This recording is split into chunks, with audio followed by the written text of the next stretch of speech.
Imagine this, your patient is lying on an operating table ready to have his stomach removed. The anesthesiologist puts the patient to sleep and you're ready to start the operation. Everything goes smoothly, you make an incision, enter his abdominal cavity, and at that exact moment you try to cauterize the patient's blood vessel. A huge ball of fire emerges from the patient's abdomen. The nurses scream, your medical student faints, and you barely escape without severe burns to your hands and face. But how could this happen? Let me explain. SC was a 35-year-old man with years of chronic untreated gastrointestinal problems. He had gastritis, an inflammation of the stomach lining most commonly caused by Helicobacter pylori, a common bacteria that lives in the stomachs of about 50% of the world's population.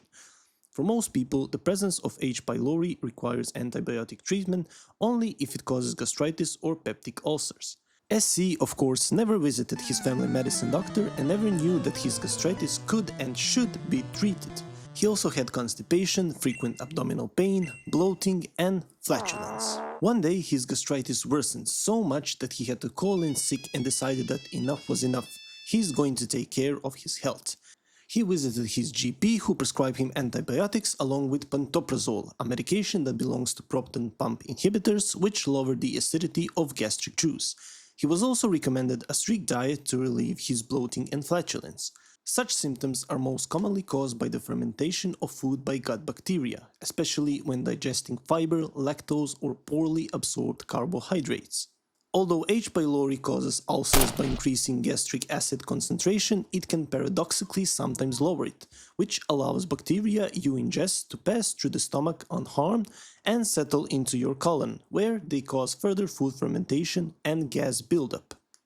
SC, of course, didn't change his diet and thought that the antibiotics his doctor prescribed him could completely relieve all of his symptoms. After a few weeks, his symptoms worsened, and he was referred to a gastroenterology clinic where gastroscopy was done. Gastroscopy is a procedure in which a thin tube with a camera on its end is inserted through your mouth into your stomach to visualize the pathological processes that take place. What the doctors found was shocking. SC had peptic ulcers so extensive and severe that surgical removal of the whole stomach, called total gastrectomy, had to be performed.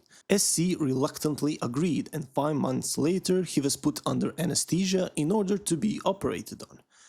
During a total gastrectomy, the stomach is completely removed and the lower part of the esophagus is tied to the beginning of the small intestine. The stomach is a highly vascularized organ, meaning it has a lot of blood vessels that keep it alive and functioning. Along with the scalpel, the most common surgical instrument is the electrocauter, a device that transforms electricity into heat so any bleeding can be immediately stopped by coagulating small blood vessels. As soon as the device got close to the patient's stomach, the buildup intestinal gases from bacterial fermentation like hydrogen and methane ignited, causing a sudden explosion. After the initial shock, the surgical team acted quickly.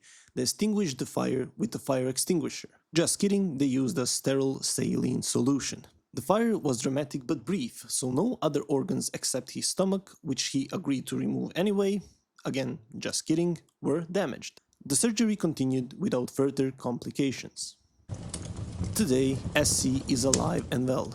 He drastically changed his diet, not because he wanted to, but because he had to. You see, after a total gastrectomy, patients must eat small meals because the food passes directly through the esophagus into the small intestine without being properly digested in the stomach. SC still tells the story of how his stomach was flambéed in the operating room.